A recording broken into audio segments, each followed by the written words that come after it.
All right, 44-32, Bills beat the Tampa Bay Buccaneers. A lot to get to in this game, and I think it would probably be – I mean, it's so I think you need to start with the Keon Coleman stuff, but at the same time, I don't want to wash away the victory by starting with that.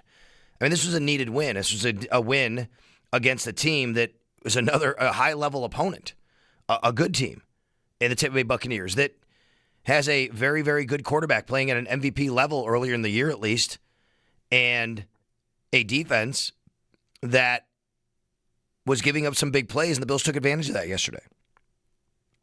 And an offense for the Bills that finally seemed to get on track in the passing game. And what I was encouraged by was the fact that the run game, which has been so strong for the Bills, that they've been leaning on for quite a while, that for 2 weeks now has kind of been shut down a bit by opponents. And last week they weren't able to figure it out in the pass game. And this week they were. And of course, a little Josh Allen magic and Superman football from Josh Allen at times.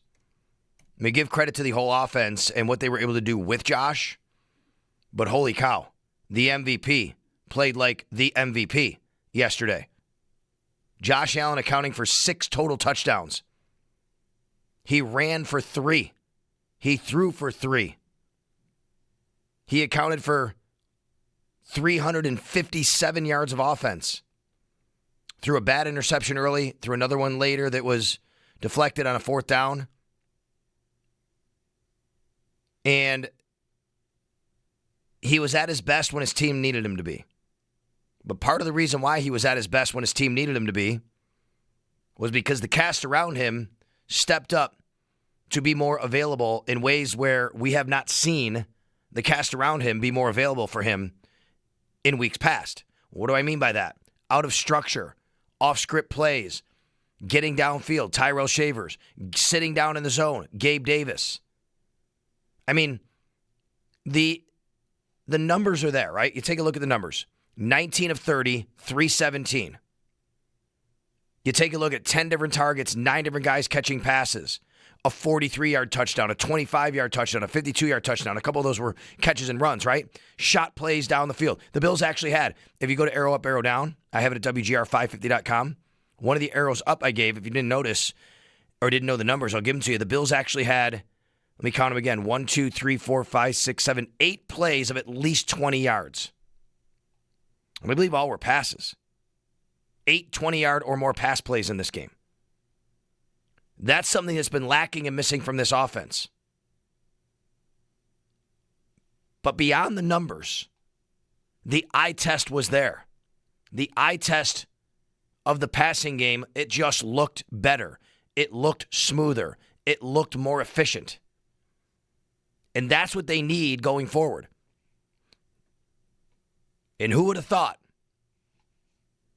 as great of a story as he was, and as much as he became a fan favorite, and everybody understood that he worked his butt off to earn it, who would have thought that maybe the answer on the boundary would be Tyrell Shavers? And I'm not going to jump all the way and lean in all the way to that right now because it's one game.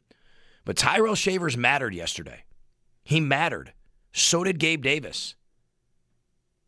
This was a team that late in the week, we know this now from everything that was said from Sean McDermott and Keon Coleman himself, late in the week, they transitioned from Keon Coleman being a big part of the game plan or a part of the game plan and understanding his role, starting all that stuff that he normally does, to being benched because he was late or missed a team meeting. It was, I guess there's still not complete clarification on that. I think Sean McDermott said he was late, but third discipline issue for this young man. Second this year, have to transition and go right to, okay, Gabe, you're elevated. Maybe that was going to happen anyway. You got to play snaps. Tyrell Shavers, you're taking a bulk of the snaps. Tyrell Shavers and Khalil Shakir were on the field more than any other wide receiver on the Buffalo Bills yesterday. And it looked better. It looked better. I don't think there's any denying that. Now, again, against a defense that's been giving up, yards and points and plays through the air. So let's see what it looks like next week. If maybe they'd even do that next week. What happens now going forward? I don't know. I'm just here to tell you that without Keon Coleman and with Tyrell Shavers and Gabe Davis and a couple plays of McCole Hardman sprinkled in, I don't really want to go that far with him because he had one shot down the field and they didn't connect. But with Tyrell Shavers and Gabe Davis and no Keon Coleman, the passing game looked better yesterday. It also looked better because they got running backs involved. 4 catches for about, 127 yards. I think it was 5 catches between Ty Johnson and Ray Davis. So we're going to talk about it all today. It's all on the table. You know how this Monday works, the Buffalo Football Victory Monday. Got the Victory Monday t-shirt on, got the phone calls lined up for you, and it's your chance to say what you need to say about this particular game, this particular team, and have your platform and your forum. So we'll do all of that today. We'll get to sit up, stand down, hey, buddy, I'll take a look around the league as we go forward as well. 803-0550 is the telephone number to call. Let's start it off with Billy in Toronto. Hi, Billy. You're on WGR. Hey, Sal. Sal, this is Buffalo Bills football. This is what I've been saying when I've been calling all year. I know we've had some bad games, but this is how we do it. We've got to get into shootouts because we got the best damn quarterback in football. Well, I think either him or the guy in Cincinnati who's injured. And this is how we do it. I don't care if we give up points. I don't care what happens on the other side of the ball. This is how we play. This is how we dominate teams. And this was just perfect. This is what I've been trying to say all year. And, 2 things. One thing about Josh. Josh, listen, I love you to death. You know that. You're my favorite athlete. But can we get rid of that Patrick Mahomes play? You know, the one where you shot put it or whatever it is he does, and you took the interception. Can you just take the sack there? Yeah, he should have done that. But, I think the issue was there. I think, Billy, I'm just trying to get in Josh's head here. He was so close to the goal line. If he just grounds it, that's a penalty and that's a safety because he's there. And I think he wanted to avoid a sack in the end zone as well because that's a safety. So bad decision. I'm not disagreeing, but I think that's what he was thinking there. He wanted to avoid the safety, and of course it became a tough decision anyway. Yeah, and just one last thing. Yeah. Sal, I've been saying to you before that we need that one play where we're in trouble. And boy, did I love that play where Josh looks like he's going to run. He's about 4 or 5 yards short. And the old Josh would just bust right through those guys. But I think this was a set play. They had a receiver wide. He makes the pass. Okay, we got called for it being a forward lateral. That was a little too close. I didn't think that was a forward lateral. It was forward. Yep. Okay, but what a great call on that. What a great call for him. If it's not a forward lateral, it's a great play. You're right about that. You know what I would tell you, Billy? I think the wind actually pushed it forward, and I'm not kidding. I actually think the wind, his momentum did for sure, but I think the wind, that was the way the wind was going, and his momentum carried him that way. And I think I don't know if it was a design play, but of course there's an outlet there, and it happened. Hey, Billy, I got to run. I got more calls. Thanks a lot for calling, buddy, as always. Thank you. All right, you got it. Let's go down to Atlanta. Michael in Atlanta. What's up, man? Hey, Sal. Hey, thanks again for doing what you do, man. It's always a pleasure to talk to you. Okay, Yep. So real quick, I do want to talk about just something very spooky. So I communicate with my nephew. Him and I text a lot during the game. And when the Bills had the ball in the end zone and a text came in, I thought that was him. He knows I'm on delay. I said, oh, no, what? Josh Allen threw an interception? Well, it wasn't him, and then Josh Allen threw the interception. But I had this weird feeling that he was going to come back in the game, and I kid you not, I thought he was going to have 5 touchdowns. I was wrong. It was 6. But I'm impressed with how he bounced back from that. But I'm also super impressed with Joe Brady and how he managed the game when the Tampa defense was stopping the Bills' running game. I just thought that it was masterful, the way that he opened up quick, short passes, almost like extended handoffs. I just want to give kudos to Brady because I really thought that he called a great game. Of course, Bills had to execute, which they did, but I still thought that was great. I just wanted your opinion on him calling the game. Yeah, I gave him an arrow up, arrow down. I thought that he did a very good job. I thought that he did a good job of managing and making adjustments after the Buccaneers came after Josh very early in the game, that first series. Josh throws the interception. After that, he was pretty clean. That was number one. Number two, I thought he did a good job of figuring out how to, and the Bills did a good job of getting more control of the run game. It was never great, but it got better as the game went on and kept them off balance. Did a nice job. I mean, if you look at the overall numbers in the game for the Bills, I just want to say I think Josh threw the ball 30 times. 30 passes. and 23 runs. You know, I mean, that's a nice balance there, I think, and that's what that can help you out. Some of those runs were important at the end of the game when Kirk did get some 7, 8 yard runs.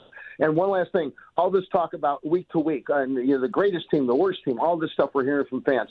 Look, it helps when you get players back, right? I mean, they were devastated last week with injury, and getting all these players back is really, I think, helped the team. And I think what's going to, carry them through in the playoffs, or whatever team's going to go deep in the playoffs, is going to be who's peaking at the right time and who's healthy. Yeah, for sure, Mike. It always is. Thanks a lot for the phone call. And the Bills still without Dalton Kincaid yesterday. We'll see what happens and what that means for Thursday. Quick turnaround, so not sure he'll be available by then. Then you have 10 days to get ready for the next game. But nice job. Dawson Knox actually had a really large share of the snap count yesterday. And then Jackson Hawes did not play as much. But the Bills did a nice job, I thought, of mixing personnel. Take a look at the snap counts. I tweeted them out at Sal Sports. I mean, you're talking all the wide receivers are basically between 40 and 50%. I mean, they did a nice job of mixing that in. It was a true everybody eats mentality, what they preach, and it worked yesterday. Doesn't always work. It worked yesterday. Cleveland in Niagara Falls. Hi, Cleveland. Sal, I'm absolutely beside myself, and I have been since the beginning of that game when, we lose to the 2-7 Dolphins, to a team whose best secondary player is playing in Pittsburgh right now. You have these questions of whether or not you're a starting wide receiver, and you have the nerve to be late, whatever, to a mandatory meeting.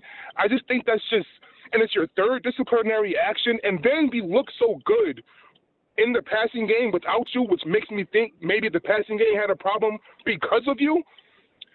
I have no sympathy for Keon Coleman, and I think he needs to be demoted all the way down to the practice squad. I just wanted to say that. I appreciate your sentiment. I will tell you that's not happening because of this. Well, he hung up, just so you know. And I love the fire and passion, and I agree for a large part of what you're saying, Cleveland.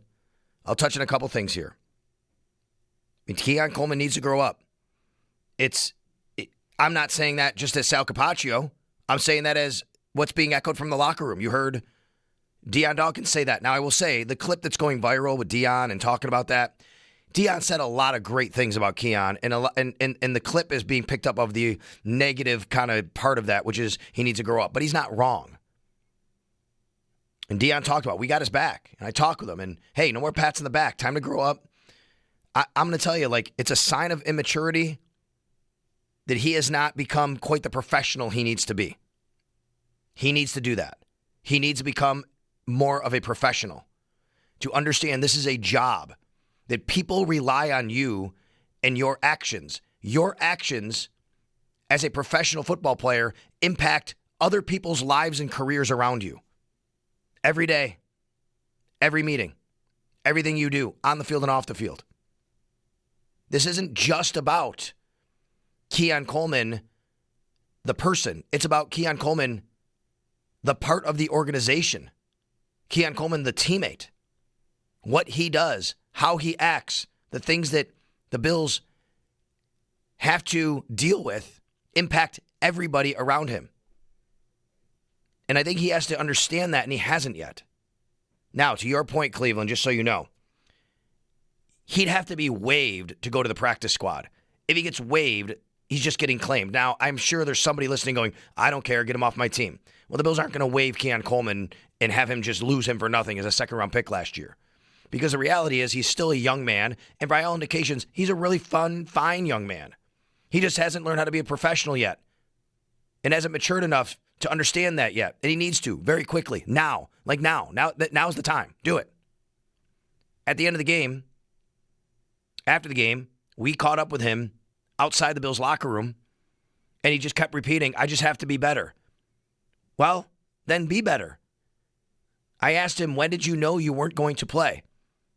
He said, I knew that basically right away. Can't keep making those mistakes. Well, you did make that mistake again. Then stop making the mistakes again. Be more accountable. Be more aware of what your life now entails as a professional football player, as a professional in anything. But the good news is, the optimism is, he is still young, and it doesn't have to be the definition of his career. He could literally, starting today, be the most on-time, timely person ever, and the hardest worker ever, and have a Hall of Fame career. We don't know. the Bills aren't going to move on from Keon Coleman right now. They're not going to waive him so he goes to the practice squad. But I do wonder if he's in the lineup Thursday. I do wonder how much he plays going forward because that passing offense looked better, and Cleveland made the point. It looked better without him. And maybe that's another wake-up call to him, and he goes, hey, Tyrell, Gabe, like, what am I doing here? I better get my butt in gear. Maybe. You hope. Let's go to Mr. Bill who wants to chime on this. Hi, Mr. Bill. Hey, Sal. Thank you for taking my call, man. Yep. Just two quick things. It's just so disappointing with Keon, everything that's going on. I don't want to pile on him. Everybody's been talking about him. But when you look at someone like Tyrell Shavers and all the adversity that he's overcame, almost making his team so many times, my mind goes to if Keon was in that position with his maturity level and how he's dealt with the injury and things like that, how would he react? Would he have done what Tyrell Shavers has done, or would he have given up? I don't know. It's just something that I think about. And going to the defense, one of the tough things about this defense is three people have done so much for our franchise: Bernard, Milano, and Taryn. Their play has dropped off, and Bernard made a lot of plays yesterday. Let's be real; he plays hard. Sounds like he's a hard worker. Always has the tablet with him, and same with Taryn and Milano. But their drop in play has really, really affected this defense more than anything, man. And again, they've done so much for this franchise. Very grateful for them, but I'll hang up and listen to what you guys. Yeah, I mean, Terrell Bernard's clearly dealing with the ankle. I thought he actually played pretty well yesterday considering everything, and I know they got run on a lot, but Terrell Bernard looked more like Terrell Bernard, even though, yes, they did have a lot of run yards against them. He was filling holes better. He was at the point of attack better. I thought he was moving better, dropping better. He actually had 2 tackles for loss, 2 passes defended. I think you have to understand the ankle injury is impacting him a lot, and what's happening up front with these guys is impacting them a lot. It's not an excuse. I agree with you. Taron Johnson has not had his best year. You can make the argument that Cam Lewis has been better when he's in there. Matt Milano is not making the splash plays we've used to see from Matt Milano. But he's also, though, still processing at a high level compared to other people you can put in there. You know, and I get it, but there are a lot of things that get baked into all that. Let's go to Anthony in New York City. Hi, Anthony. Sal, how you doing, Sal? Good, thanks. Sal, you're talking about the defense. I feel they're missing that off in the middle of that defense because they're getting gashed. Okay. Yeah, I mean, they're missing him for sure. I mean, that's tough. They're missing Michael Hoyt as well. They are missing him. And he's not coming back anytime soon. Ed Oliver's not going to be back here until probably playoff time at best to start the playoffs. That's what it feels like, or it seems like, at least that's the word. Michael Hoyt, missing him. After only having him for less than 2 games, you saw the impact. Landon Jackson can't get on the field now because he's injured, obviously. He's out. I mean, you got to piece this together with who you have. Let's go to Gary in Buffalo. Hi, Gary. Hey, good morning, Sal. Yep. So my question to you is, Todd Bowles decided to challenge the completed pass I believe it was the first half. And was it the one with Samuel on the sideline, or no? Which one? It's the one where he challenged the completed pass, and then if that was the case and it was a completed pass, that he actually fumbled it and Buffalo recovered. So if that challenge would have gone through and it was a completed pass, would in fact Buffalo would have they gotten the ball back because of the fumble? Okay, yes. I'm going to go through this, but I'll say the answer to your question is yes. I have not, I'll just a precursor to this, I have not seen the full replay of it other than what I saw on the field, so I can't tell you right now everything, but I will tell you, to answer your question, Gary, when a play is challenged, they do review the entire play. You know what I mean? So yes, if it was determined it was a catch and a fumble, the Bills would have got it, yes. Yeah, and that just solidifies my fact that I never was a fan of Todd Bowles. I look at him on the TV screen and I giggle when let me ask you this, Gary and Joe, you can weigh in on this, and maybe even Owen, because I haven't seen it. Was it if it was a catch, was it also a fumble? Gary's saying it was. What did you see? I have not seen the replay enough yet.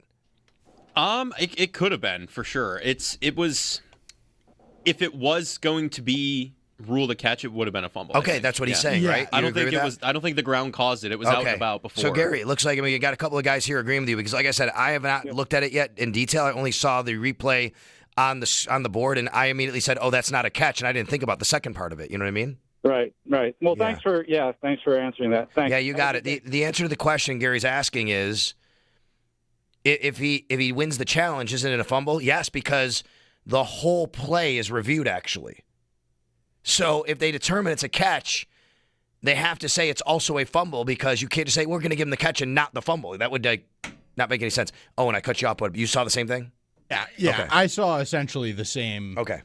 Same thing where it was one or the other, where it was either an incomplete pass or the guy caught it and then Bernard had it. So it was one or the other. All right, thank you very much. We'll take a timeout here on the Northtown Automotive Extra Point Show. Good start to a Buffalo football victory Monday. Sal Capaccio with you here on WGR.